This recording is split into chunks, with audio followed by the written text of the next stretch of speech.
Texas es, sin duda, el único estado en Estados Unidos donde los residentes se sienten más patrióticos por su estado que por su país.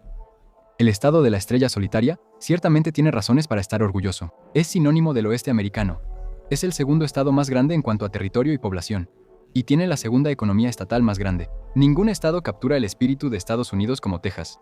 Por eso, cada vez que surge la idea de que Texas se separe, siempre llama la atención. Una encuesta en 2016 encontró que el 40% de los texanos habría apoyado separarse de Estados Unidos si Hillary Clinton hubiera ganado las elecciones ese año. Y desde entonces, los senadores estatales han propuesto múltiples iniciativas para someter a votación relacionadas con la cuestión de la secesión. Un llamado Texas independiente es difícil de imaginar, pero ¿sería realmente posible que Texas se separara hoy en día?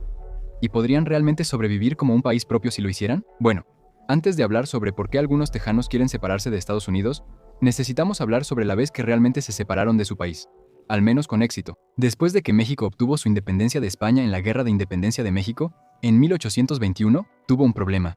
Los indios comanches, que sumaban entre 20,000 y 40,000 personas en su apogeo, controlaban grandes extensiones de tierra en las llanuras del sur, incluyendo Texas, y frecuentemente atacaban tierras mexicanas y mataban a quienes vivían allí. Para ayudar a defenderse de estos ataques y atraer colonos, México permitió que extranjeros se establecieran en la zona y creó el sistema de empresarios, donde a un colono se le prometía tierra si lograba convencer a cierto número de personas de mudarse allí también. Aunque el plan funcionó, creó un nuevo problema. Los colonos estadounidenses, que en su mayoría llegaban ilegalmente, superaban en número a los mexicanos en Texas, por más de 7-1 en vísperas de la Revolución de Texas, en 1835. Estos colonos estadounidenses no se asimilaron como México esperaba, incluyendo aprender el idioma, convertirse al catolicismo o seguir las leyes mexicanas, especialmente su prohibición de la esclavitud. Estas diferencias, junto con el liderazgo cada vez más autoritario del presidente mexicano, llevaron a la revolución, y Texas obtuvo su independencia poco después. Después de convertirse en un país, los líderes del Congreso de Texas votaron rápidamente para solicitar la anexión de Texas a Estados Unidos. Puede parecer extraño que Texas quisiera perder su soberanía tan pronto después de haberla obtenido, pero era lo que más le convenía. México no reconocía a Texas como un país independiente, sino como un estado mexicano que tenía un mayor nivel de autonomía y un camino hacia la independencia, un camino que los tejanos sabían que eventualmente podría cerrarse. Esperaban que estar bajo la protección de Estados Unidos los protegiera contra la incursión mexicana y las continuas incursiones de los comanches. Y por supuesto, la mayoría de los tejanos ya eran estadounidenses y querían vivir en el país que habían dejado tan recientemente. Así que después de una década de debates en el Congreso sobre el riesgo de guerra con México y el impacto de la anexión en el tema de la esclavitud, Texas se convirtió oficialmente en un estado.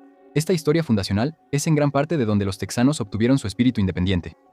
Texas comenzó con una revolución, y nació con las mismas creencias fundacionales que tenía Estados Unidos en 1776. Sin duda, es una historia mucho más emocionante que la de la mayoría de los otros estados, y Texas se asegura de que su gente no la olvide. Se aseguran de que sus estudiantes recuerden el Álamo y Goliad, mientras les hacen jurar lealtad a las banderas estadounidense y tejana todos los días. Nombraron sus ciudades más grandes, condados y universidades en honor a sus padres fundadores. Texas tiene una identidad que, aunque en parte ha sido adoptada por la cultura estadounidense en general, es completamente propia, y este hecho es vital para las posibilidades de que un estado elija separarse. Un estudio realizado por la Universidad Metodista del Sur en Dallas encontró que, en todo el mundo, el apoyo a la secesión disminuiría en promedio casi un 7% si la identidad regional coincidiera con la identidad nacional. El estudio también encontró que el apoyo a la secesión se triplica hasta un 20% en promedio si existen diferencias culturales dentro de una región. Así que el fuerte sentido de identidad de Texas le da una mayor inclinación natural a apoyar la secesión, y las divisiones políticas que están ocurriendo en todo Estados Unidos en estos días solo le echan más leña al fuego.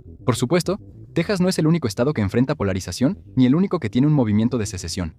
Ni siquiera es el que tiene el argumento más fuerte para la secesión. Ese honor le correspondería al estado más reciente de Estados Unidos, Hawái. Algunos hawaianos nativos afirman que, debido a que Hawái fue anexado por una resolución y no mediante un tratado, como algo así requeriría, la anexión fue ilegal. Imagina si Joe Biden firmara una ley admitiendo a Groenlandia como el estado número 51 sin preguntarles. Esto, además del hecho de que el Congreso admitió que el reino de Hawái nunca rindió formalmente su soberanía, es la razón por la que los activistas afirman que deberían tener una autonomía más amplia en las islas que la que tienen otros estados. Mientras que algunos hawaianos nativos quieren que las islas se independicen completamente de Estados Unidos, muchos más quieren que se les devuelvan tierras y obtener más autonomía sobre esas tierras. Si algún estado tiene un argumento legal para la secesión, Hawái lo tiene, aunque la mayoría no lo esté buscando. De vuelta en el continente, California también ha coqueteado con la secesión. El movimiento comenzó en 2015 con Yes California, un movimiento conservador que quería redefinir la relación de California con el resto del país y convertirla en, cito, una nación dentro de una nación. Ellos argumentan que California tiene una historia única y una economía lo suficientemente sólida como para valerse por sí sola, Y no se equivocan en el aspecto económico. California tiene un PIB estatal de $3.7 billones, lo que la convierte técnicamente en la quinta economía más grande del mundo, y, por sí sola, sería el país número 38 en términos de población. Algunos californianos sentían que sus creencias ya no estaban siendo bien representadas y querían separarse. Incluso con esta motivación extra para independizarse, la mayoría de los californianos simplemente no lo apoyan. El apoyo a la secesión solo era del 32% después de las elecciones de 2016, apenas un 12% más que 3 años antes. Ninguna iniciativa que apoye la secesión o una relación negociada con Estados Unidos ha logrado llegar a la boleta electoral, y el apoyo a la secesión ha caído a solo el 14%. Pero los movimientos de secesión no necesitan mucho apoyo para lograr sus objetivos, especialmente si esos objetivos en realidad no incluyen la secesión. En 1982, la Patrulla Fronteriza Federal de Estados Unidos instaló un retén en la única entrada terrestre a Cayo Hueso, Florida, lo que amenazó el negocio turístico de la isla. Después de no lograr que los tribunales apoyaran la eliminación del retén, el alcalde de Cayo Hueso tuvo que encontrar otra manera de luchar contra el retén. Decidió que la mejor opción para Cayo Hueso era una maniobra publicitaria. Se declaró a sí mismo primer ministro del recién independizado estado, al que llamó la Conch Republic, y decidió librar una guerra simulada contra Estados Unidos, durante la cual golpeó en la cabeza con una barra de pan a un hombre disfrazado de oficial de la Marina. El alcalde se rindió ante las autoridades y pidió $1,000 millones en ayuda de guerra. No hace falta decir que no consiguió el dinero, pero la publicidad que atrajo hizo que la patrulla fronteriza retirara el retén. Yo diría que este es el único intento de secesión exitoso de Estados Unidos, dependiendo de cómo lo veas. También hay muchos más movimientos de secesión en otros estados. El Partido de la Independencia de Alaska es un partido libertario minoritario que fue fundado para impulsar una secesión pacífica de Estados Unidos, argumentando que Washington no se preocupa por las necesidades ni las opiniones de los habitantes de Alaska. Hay muchas similitudes entre los movimientos de secesión en todo el país. Con la excepción de Hawái y California, la mayoría de los partidarios de la secesión son conservadores y están motivados por la idea de que el gobierno federal tiene demasiado poder sobre su estado a expensas del pueblo. Varios de estos movimientos, especialmente los más conservadores, creen que el colapso de Estados Unidos es inevitable y que su estado eventualmente se volverá independiente de todas formas. Todos estos movimientos de secesión modernos también han sido no violentos, con la notable excepción de Texas en cierto momento. Ese momento llegó con su tercer intento de secesión en los años 90 por parte de la República de Texas, un grupo en el oeste de Texas que creía que la anexión original del estado fue ilegítima. Le entregaron al gobernador un aviso de desalojo y demandaron al gobierno federal por $93 billones en reparación. La organización se desmoronó cuando su fundador y algunos de sus seguidores irrumpieron en una casa que consideraban estratégicamente ubicada para su causa, y tomaron como rehenes a sus residentes. Tanto los rehenes como las personas que los tomaron y su líder se rindieron. Al año siguiente, el grupo fue arrestado por planear asesinar a Bill Clinton y a otros funcionarios del gobierno. La República de Texas se disolvió poco después de estos actos de terrorismo, y fue sucedida por el Movimiento Nacionalista de Texas varios años después. Pero en lugar de luchar por la independencia con demandas y armas, los nacionalistas de Texas siguen la estrategia del Brexit, ganando poco a poco el apoyo del público y de los políticos locales mediante su discurso y el uso de iniciativas sometidas a votación para fortalecer su causa. Aunque Texas no podría separarse de Estados Unidos solo mediante una iniciativa sometida a votación, de eso hablaremos más adelante, el grupo espera que un voto a su favor pueda obligar a Washington a abordar el tema. El grupo afirma tener 425,000 miembros y que algunos políticos y funcionarios apoyan el movimiento en privado. Desde su fundación hace casi 20 años, el Movimiento Nacionalista de Texas ha logrado avances notables. En 2009, el gobernador de Texas insinuó que el estado podría intentar separarse si Washington lo irritaba demasiado. Y en 2021, un senador dijo que podría tener que abandonar la unión si las cosas se volvían desesperanzadoras para los republicanos. El Partido Republicano Estatal declaró en su plataforma que Texas todavía tenía el derecho de separarse si alguna vez lo deseaba.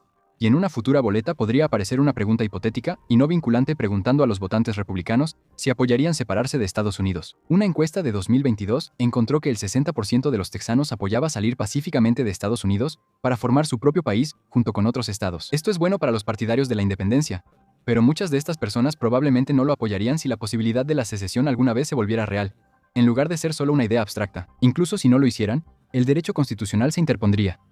Como podrías haber adivinado, el gobierno dice que los estados no tienen permitido legalmente salir de la Unión por su cuenta. Sin embargo, podría sorprenderte al saber que la Constitución en sí nunca dice esto. Tiene 7.500 palabras y no menciona la secesión ni una sola vez. Ni siquiera en las enmiendas aprobadas después de la Guerra Civil, cuando más sentido tenía incluirla. Pero no, fue la Suprema Corte la que hizo ilegal la secesión. Dictaminaron en Texas contra White que Texas nunca, en un sentido legal, se separó de la Unión durante la guerra. Un estado solo puede salir de Estados Unidos mediante una revolución exitosa o si el gobierno federal acepta dejarlo ir. Irónicamente, Texas fue quien argumentó que nunca se había separado, para poder reclamar los bonos federales que el gobierno confederado vendió durante la guerra. Era de esperarse que Texas cerrara la puerta legal a la secesión mientras intentaba recuperar algo de dinero. Por supuesto, los secesionistas no respetan la decisión del caso White. Ellos afirman que el caso se juzgó con el objetivo de mantener a Texas en la Unión y no con una interpretación justa de la Constitución. La secesión está garantizada, dicen, bajo la 10ª enmienda, que básicamente es la enmienda que dice que el gobierno no tiene derechos que no provengan de la Constitución, en este caso sobre cuándo un Estado puede dejar la Unión, y que esos derechos pertenecen a los Estados y al pueblo. En resumen, un gobierno estatal solo debería necesitar el consentimiento de su gente para dejar la Unión. Aún así, los texatores, como los llamaremos, tendrán una batalla difícil para lograr que el Congreso acepte esta interpretación. Y si no pueden, su única otra opción es lograr que 2/3 de ambas cámaras del Congreso y 38 estados estén de acuerdo en dejarlos irse. Otra tarea difícil. Texas representa casi el 9% de la población de Estados Unidos, el 7% de su territorio, el 8.5% de su PIB, y el 40% y 25% de sus reservas de petróleo y gas natural respectivamente. Ningún político quiere ser recordado como la persona que permitió que Estados Unidos perdiera todo eso. Los republicanos tienen aún más incentivos para votar en contra de permitir que Texas se separe, ya que perderían 2 escaños seguros en el Senado de Estados Unidos, una docena de representantes en el Congreso y cualquier posibilidad de ganar la Casa Blanca en el futuro. En pocas palabras, Washington nunca estaría dispuesto a dejar que un estado lo suficientemente grande como para sobrevivir por sí solo se separe. Así que si la vía del Congreso hacia la independencia está cerrada para Texas, ¿qué hay de una rebelión armada? Texas tiene más de 1 millón de armas registradas, el doble que el segundo estado con más armas, Florida. Y las fuerzas militares de Texas tienen un presupuesto de $1.850 millones. Pero esa opción es aún menos probable. Estados Unidos gasta más dinero en sus fuerzas armadas que los siguientes 10 ejércitos más grandes juntos. Otra guerra de secesión podría causar mucho daño y matar a mucha gente. Pero Texas perdería esa guerra sin ninguna duda. Ningún estado, ni siquiera Texas, va a salir de Estados Unidos a menos que Estados Unidos diga que puede irse. Pero, ¿y si simplemente los dejaran? ¿Y si Estados Unidos respetara los deseos de un Texas secesionista? ¿O simplemente se cansara de lidiar con ellos y votara para expulsar a Texas de Estados Unidos? ¿O qué pasaría si Texas, junto con un montón de otros estados, decidieran que querían salir de Estados Unidos y se unieran para votar todos a la vez para dejar el país, disolviendo efectivamente a Estados Unidos en una docena o más de naciones? Estos 2 escenarios de un mundo postamericano, donde el gobierno de Estados Unidos ha desaparecido y hay muchas repúblicas más pequeñas en su lugar, y otro donde Estados Unidos tal como lo conocemos todavía existe en su mayoría e interactúa con la República de Texas, tienen implicaciones muy diferentes para la supervivencia del país recién independizado. Y como podrías esperar, la segunda opción sería mucho peor. Para desalentar a otros estados de intentar salir de la Unión y dar un escarmiento ejemplar a Texas, Estados Unidos haría que Texas se fuera con condiciones horribles. La nueva república estaría cargada de deudas para pagarle a América por quitarle sus bases militares, parques nacionales y 2.9 millones de acres de tierras federales, además de su parte de la deuda nacional. Aproximadamente $2.8 billones si se define por su parte del PIB de Estados Unidos. Estados Unidos también intentaría definir su relación con Texas mientras tenga todo el poder, incluyendo tratar de obtener acceso barato o incluso control sobre los suministros de petróleo y gas natural de Texas, incluso en un escenario posterior a la desaparición de Estados Unidos, donde esté en igualdad de condiciones o en mejor posición que otros países y evite parte de esa deuda, el nuevo país perdería acceso a la ayuda federal. Las subvenciones federales representan 1/3 del presupuesto de Texas, incluyendo el 60% de su presupuesto para salud y servicios sociales, y el gobierno ayuda a Texas a recuperarse de desastres naturales, incluso otorgando $15,000 millones después de que el huracán Harvey azotó el sureste de Texas en 2017. El gobierno federal también paga programas sociales importantes en Texas, como el Seguro Social, Medicare y Medicaid. Un Texas independiente tendría que decidir si quiere aumentar los impuestos para compensar esta pérdida, o si debería recortar o eliminar los principales programas sociales de los que dependen los texanos. Texas también tendría que preocuparse por la salida de grandes empresas del estado. Actualmente, Texas tiene más empresas incluidas en Fortune 500 que cualquier otro estado de Estados Unidos, y más de 150 grandes compañías han trasladado sus oficinas centrales a Texas en los últimos años. Esto se debe a que Texas ofrece muchos beneficios para las empresas, incluyendo la ausencia de impuestos sobre la renta personal o empresarial, terrenos y viviendas más baratos, un menor costo de vida y una industria tecnológica en desarrollo con mucho talento para cubrir esos empleos. Algunas de estas ventajas podrían desaparecer con la independencia, y podrían surgir nuevos problemas al separarse de Estados Unidos. La mayoría de las empresas que actualmente están en Texas probablemente elegirían regresar rápidamente a Estados Unidos después de la secesión, algo que vimos en un intento de secesión al otro lado del Atlántico cuando Cataluña intentó separarse de España, con más de 700 empresas saliendo de la región después de su referéndum. Pero a Texas le iría mejor en un mundo posterior a la desaparición de Estados Unidos. Texas estaría en una posición más fuerte que casi cualquier otro nuevo país, pero estos países intentarían implementar nuevos recortes de impuestos y políticas para convencer a estas grandes empresas de mudarse a su país. Texas estaría en riesgo de perder estos negocios e incluso industrias enteras ante estados como California o Nueva York.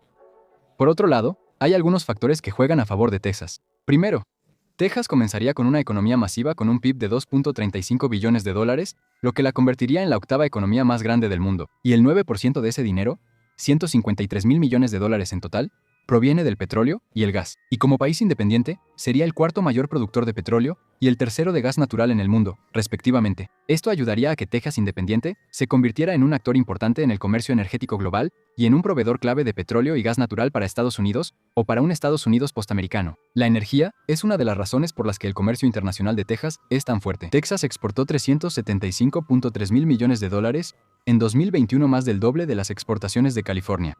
Esa cifra creció un 29% hasta 485.6 mil millones de dólares en 2022. Pero la desventaja de eso es que importar cosas pronto se va a volver más difícil.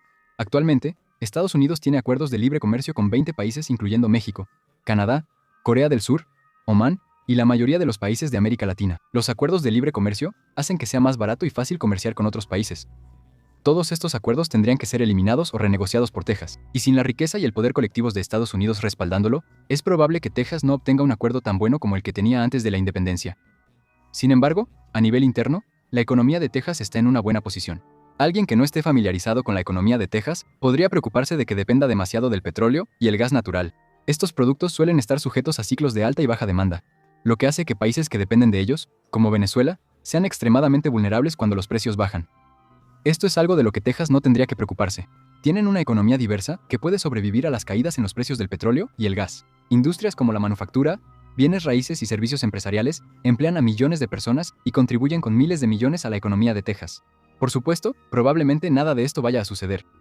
Por muy fuerte que sea la economía de Texas, o por muy orgullosa e independiente que sea su gente, la mayoría de los tejanos no quiere dejar Estados Unidos. Las reservas sobre otras creencias de los secesionistas, la comprensión de la mayoría de las personas sobre la probabilidad legal y práctica de separarse con éxito de la Unión, y el simple hecho de que la mayoría de los texanos están orgullosos de ser estadounidenses, hacen que sea poco probable que el secesionismo llegue a ser la opinión mayoritaria en Texas.